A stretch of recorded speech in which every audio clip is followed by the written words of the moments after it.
Hi, and welcome to the Business Spotlight series. My name is Karen Barnes. I'm your host today. I'm an accountability coach with Serendipity Action Coach of Central North Carolina, and I'm really excited to speak with one of our former clients today, Kevin Hare, who is the owner of Camel City Restorations, and now he's also doing some remodeling work, as he was just telling me. So I'm excited to have him on the show and hear how his business has been growing. And he's really going to talk to us about things have changed a lot for contractors in the last several years and how he's been managing through that and continuing to grow his business. But before we jump in with Kevin, I need you to do a couple of things for me. Number one, subscribe to this channel. You know you don't want to miss any of these good golden nuggets we're bringing you on a regular easy for me to say, on a regular basis, right? From these exceptional business owners. Like the show, share this with your friends, and then let's keep the wisdom flowing among all the rest of us. All right, let's get back to Kevin. Kevin, thank you for being here today. Sure. Thanks for having Awesome. me. Yeah, absolutely. I'm excited to talk with you about your business because it sounds like your business has morphed and evolved over the years. So tell me a little bit about the business and where you were and where you are now. Okay. So we've been in business for 10 years. I've been in the industry for more than 20. I've been doing restoration work for actually, this is my 22nd year. Awesome. Congratulations. Yeah, thank you. Thank you. Business has changed quite a bit. Yeah. Um, as we were chatting earlier, costs are way up. Labor is a challenge. But I've been fortunate. I have 15 employees. Nice. And so we have our own in-house carpenters on top of our emergency service team, and we have project managers. We really have a really nice core group of guys and gals that work with us. Nice, nice. So one of the things we were talking about beforehand is you really started the business focusing on restoration. And you mentioned that you've just started getting into remodeling. How did that transition happen and what has that meant for your business? So I've been asked to do remodeling before, and I just kept telling myself it didn't fit into our business model. And then I was coaching with Mary Ann, action coach, and she kept asking, "Why won't you do this?" She said, "You're basically doing the same thing," which is true. We tear people's homes apart and put them back together. And so doing it for someone who's not funded by an insurance, they come to the table with money. Um, it just it just fits. It fits what we do. Love it. Love it. It's a great idea, and I'm glad that strategy is working for you, and that continues to be a growing revenue stream for you. So you've been in business a long time, 20 some years, which is hugely commendable. I'm sure you've seen a lot change.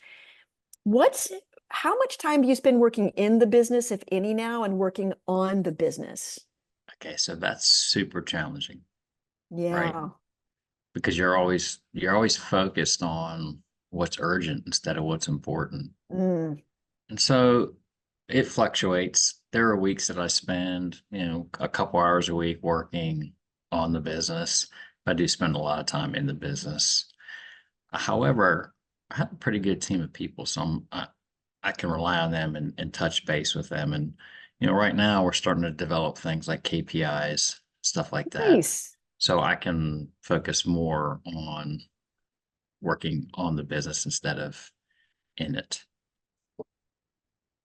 Why did you decide that's such an important part is, as a former client, testing and measuring, we want to test and measure everything, right? And it's really the only way you can understand what's working or what's not working in your business. So tell me about why you decided and how you got to the point where you're like, I'm ready for KPIs. And what are the things that you're going to be tracking and measuring? I just think it's been a progression in having more business than I can touch myself, and honestly having quality people. A year ago we developed mission statements, core values, and vision. And I just started talking about that more and more with my employees, and they responded really well. And I just realized that they are very capable. they probably thrive more when I'm not as involved. And that if I can just give them performance standards, we can just touch base and then I can focus on the things I need to focus on. One of the things that we're moving towards very quickly, kind of goes against my theory of business as business development reps. I always believe that in our industry, it just never stops. It never stops. But I don't believe in not being able to service what you sell. And that's a challenge for restorers. And I just feel like we have a really good product and I want to market it more and do more of it. And so we're in the process of, we just posted an ad and we're going to be interviewing business development reps to get someone out there pounding the pavement for us to give us even more brand awareness. Nice. Well, that's a beautiful segue because I was going to ask you about marketing next, which is, it is such an important lead generation engine that leads to more new business. So it sounds like one of the strategies you're pursuing is hiring somebody to completely focus on that. So what are some of the things you've done in the past, maybe that have worked well or maybe haven't worked so well that we can learn from as well? So my biggest, let me just say this, my first investment Mm-hmm. was a 33-cent pen and about killed me to buy it. Tell I me more bought about pens. that. We just bought, we get the mailer, so we bought pens and it killed me. But I honestly, for the last 10 years, all I've done is sponsor pools, soccer teams, baseball teams. We just recently sponsored a kid that was trying to become a race car driver. You know, the Fusion that they were, I forget the name of the soccer team, this came Fusion. We sponsor that. I've done went to Salem Youth Courts when it was in existence. My kids were involved in that. That is, and then one time I took out an ad in the was it Buena Vista Life magazine, the Stroll and the Oh Farm, yeah. and I did that for about 2 years, and that didn't work out so well for me. But I wouldn't change it. It was a good opportunity. I thought it fit our business. I'm a family guy. You and I were talking about that before we got started, and Oh, those are family magazines. I don't know if you're familiar with it, but they do a spotlight on a family in their community every month in a business. And I don't know, it just kind of fit our value system. And so it was worth giving it a shot. And now I just think it's time to have a face out there. absolutely. That requires a great level of trust. And it sounds like you really crossed over that trust Rubicon with your team, which is a huge accomplishment as a leader, right? It's hard. That's a hard transition to make. So congratulations on that. Um, let's talk about another hard decision, which is I'm gonna go into business for myself. What made you decide or think or feel or like have to, you know, be an entrepreneur? What was that like for you? And how has that journey been for you? It's been so I had zero vision to be a business owner. And I had worked for two different companies. One went bankrupt the first after not me being there 9 months, and I was like the Mm. kid that I'm the one that finally sunk his ship. Um, that's not true. And then I worked for somebody else for 10 years, and I just felt like I could do it differently. I was good at running jobs and producing a good product. I knew nothing about owning a business, and to this day, I still would be the one guy that would love to run the jobs. I love it. I love the challenge. I love the problems you come across. It's much easier to build a new house than it is to remodel a home because oftentimes you're inheriting, sometimes 100 years worth of people just putting things together and just all kinds of challenges you come across.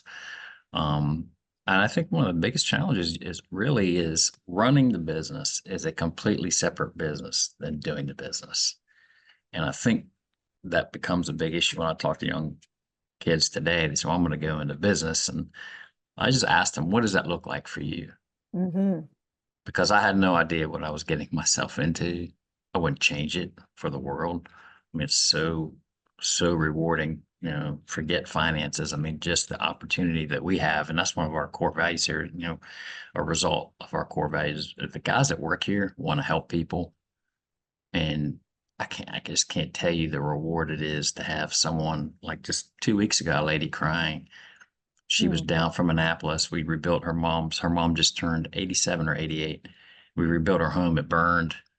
Mm. And she was crying and she said, the trust that I got from you and your people and how they took care of my mom. She said, I just can't put into words what that meant to me. And to hear those things, and so many opportunities just in the community to help people out that maybe aren't in a position financially to do things, but you can go help them. Mm. And, to have guys come in here and help a friend of mine who's going through divorce move her stuff because she has no help. And, I see that in my people and the reward you get from watching your people grow and help that's great. I mean, that's way better than, you know, making tons of money and things like that. Just to watch your people grow and change is just great. That's beautiful, Kevin. That's really the hallmark of a great leader is, you become the coach and the encourager and the mentor and the person who's opening doors for your team. And So it's funny you said because those are the nice words for it because there are many other words that they would like to use. But, a lot of it is just banging your head against the wall, yeah, and figuring things out and working through it. But, you know, yeah, it is. I just started to really see that in the last year or two. and I guess this is probably what you talked about a little bit earlier about when you start talking about those values and that culture and the meaning that you have in your work, that your team has really responded well to that and it's kept them motivated and sounds like very proactive and, kind, right? Right? It's Yeah. purpose, right? It's having a Yeah. purpose. So I was at a seminar last week and it was about running your business by numbers and profits. And one of the guys said, if you have no purpose, that stuff doesn't matter. Yeah. And then I've listened to a podcast this morning that one of my guys gave me that people aren't driven by money, which Yes. is incredible to me. They're really not. And I think when I finally understood that, and I'm still trying to completely wrap my head around that, um, and you make a connection and your employees make connection with the customers and you see that enough, you begin to believe it. Nice. Yeah. Nice. So we've spent a lot of time talking about where the business came from and how it's changed over the years. So let's look a little bit to the future. So what does this look like in 3 to 5 years when the business is 25 years old? I don't know. I think it would be that I'm probably spending more time being an advocate for my industry, less in the day to day, Yeah. but having the opportunity to go. Um, there's industry associations that we belong to, but having the time to be able to focus on the associations that help build the industry. Because, I mean, really, while we do have guys that are competitors in the market, we're still peers. And we want them because we want to promote the industry and we want guys to be on the top of their game and hold themselves to another standard. And I would love to be able to go out and spend more time doing that. That's one of the reasons why we're starting to get these performance standards is so I have to worry less about the standards and focus more on the industry as a whole. Love it. I want to hit on this performance standards because that's such an important part of any company, especially one that's in the phase where you are, which is you don't want to be working in the business so much. You want to be taking a step back and trusting your amazing people to do the work. So how have you gone about creating and documenting and having your team really, live those performance standards? So he is in process. So that's just starting. Um, we have a room that we all meet in. And so every Friday morning I buy my team breakfast and we do soft skill training and we talk about performance, what went well, what didn't go well. And that's really kind of where it started. And then just grabbing industry benchmarks from guys who've already set it up. And so really we're just in the beginning stages of it, but we're determining it together, but also based on other people's experiences. Because we want it to be our own. I want my guys to have Yeah. buy-in. So I get Yeah. their input. So you're picking the KPIs together and then you're managing those. And are you reporting back to your team? They reporting into you and you're like, hey, this is great. This needs a little spit and polish. How does that work? We're not quite that far along yet. Okay, you'll get Us, there. but I do have, like, just for example, on my reconstruction side, where we do look at my project managers, we touch base on where things are at twice a week, and where the job is, what's being done, what the expectations are they hitting their profit margins, and what's going on with the customer? Because Mhm. when you work in somebody's home that's existing, it's a different animal. When you work in a house you're building that somebody doesn't live in, it doesn't talk back to you, right? Yes. There's not emotional attachments that there are when you're working in someone's home that's been Yeah. destroyed or you're impacting their life. You're basically a uninvited guest, right? And so it completely changes things. And our mission statement is that we're building community by fostering a ministry of presence during difficult times, but we're 90% compassion, 10% construction. Because really what you are is I mean, I don't want to say therapist, but you really have to listen in people are getting emotional over things. And sometimes it's not even about what you're there for, right? Um, but if you show them the compassion, then the 10% construction gets easier. Mm. I hadn't thought about it until you just really mentioned it, which is in order for people, before people call you, they've had essentially a trauma, a disaster, Yes. right? Yeah. Highly emotional. Yeah, wow. What a great insight for you to share with your team and to get them to work with your customers on that deep level. That's amazing. It's amazing. Well, I want to change up the energy. Oh, go ahead. Go No, please. no, go ahead. Huh? Well, I want to change up the energy here just a little bit. So I'm going to ask you some rapid fire questions, and you can just give me some short, pithy, very meaningful, purpose-driven answers. And it'll be like a game show. So you ready? Okay. All right. So what is the key to success for you? Purpose. Makes total sense.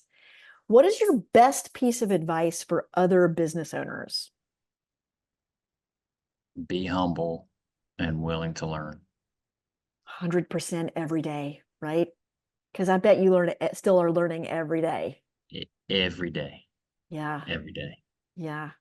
So you mentioned you listened to a podcast this morning, so that sort of anticipates my next question. So if there's a book or a podcast or a speaker or somebody that has really influenced you, who would you recommend people read or listen to? So I think a lot of that, I like industry specific stuff, but I read a book that helped me a few years ago with my daughter when she was in college. It's called Accounting for the Number Phobic. And it talks to you really, this lady rescues small business and she's in New York. And it drove some points home for me in terms of profitability and margins and how to view your customers. Um, it really changed my outlook. That's a great book. We recommend that to our clients a Do lot you? because, Yeah. Okay. yeah, because people look at accounting and finance as just this great mystery, right? And get intimidated very easily. And so then don't take the time to learn, some of the fundamentals. What's the difference between a cash flow projection and a P&L statement and a balance sheet? And they're all wildly different, right? But Yes. that's your job as the business owner. That's your job, is to keep that hungry little baby going. I'm curious, and I'm sure there are statistics out there how many people actually go in business thinking they should run their business by cash flow statements, profit and loss, and balance sheet. Or most people go into business because they're good at something. All of the above. The answer is Yeah, all of the above, really. right? I mean, we've literally seen it all. We've seen people with just massive spreadsheets, but they haven't been updated for 6 months. They have no idea what kind of financial shape their business is in. Or maybe they're really buttoned up because they have an in-house bookkeeper and an accountant, and they're really on top of it, but they don't understand what the numbers mean. And then even more importantly, like, what do you do with that information? Right? Once you understand it, then you have to make decisions based on what you're seeing. And so it's not just the educational process, it's the so what, right? So what do I do now about your finances, that we just see a lack of understanding a lot of times, and spend a lot of time on that with our clients, as you probably know. Sure. So if you could sort of choose any one area of your business right now, if you had a magic wand, or as I like to say, magic pixie dust, like, and it can fix anything in your business, where would you sprinkle that today? Probably operationally. Operationally, we're growing and trying to grow our emergency service business, and I could use some pixie dust in that department. I'll tell you what, you can't get it on Amazon, but I'll see if we can't figure out how to Okay. get you some. Yeah, You're for right. sure. All right, so we're almost at the end. So what is most inspiring to you today? Inspiring to me. Yeah. Um, I think I said it earlier, and it is. It's just people. I mean, just seeing your guys change, seeing, you know, my door's always open, and having the ability to impact someone's life. So if guys have challenges, to be able to walk them through that inside our business. And then I just think the inspiration is when you have a customer come to you and tell you, the three guys that worked at their home, what each of them meant to the customer, Hmm. you know, informationally, emotionally, and work wise, and to have someone look at your employees when they're in the time of like trauma, and be able to identify those qualities in each one of those people and report them back to me. It's great. It's great when she said, I'm crying, and Angel put his arm around me and he let me cry on his shoulder, you know. Hmm.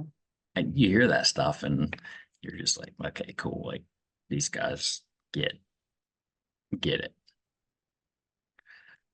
because what they don't realize is that in a minute or two, he's going to be destroying your house, ripping it apart. But it makes it easier. It just does. Right. And Yeah. to me, the special is great. And that all goes back to the purpose, right? Yeah, absolutely. Absolutely. Well, I'd love for people to be able to find you. So where can they find you? What's your web address? Where are you on the socials? Okay. So this is challenging for me, but we have camelcityrestoration.com. We have a Awesome. Facebook page and a LinkedIn page. All right. CamelCityRestoration.com. You heard it here, folks. So if you've had any sort of damage or disaster in your home, I hope you will look up Kevin and his amazing team who will take good care of you, not only in the 2x4s and the hammer department, but also your life department. Kevin, it has been, this was not the conversation that I was expecting today. It was just beautiful and more emotional than most of our conversations. And I really have to thank you for that. Cool. Awesome. Thank Yeah, you. absolutely. My pleasure. All right, listen, tune in next time to get surprised, to learn more things that you didn't know or that you didn't know that you didn't know. I love what Kevin said about still learning something every day after 22 years. And this is a great way to challenge yourself and learn from these other business owners. All right, until next time, thanks everybody. Take care.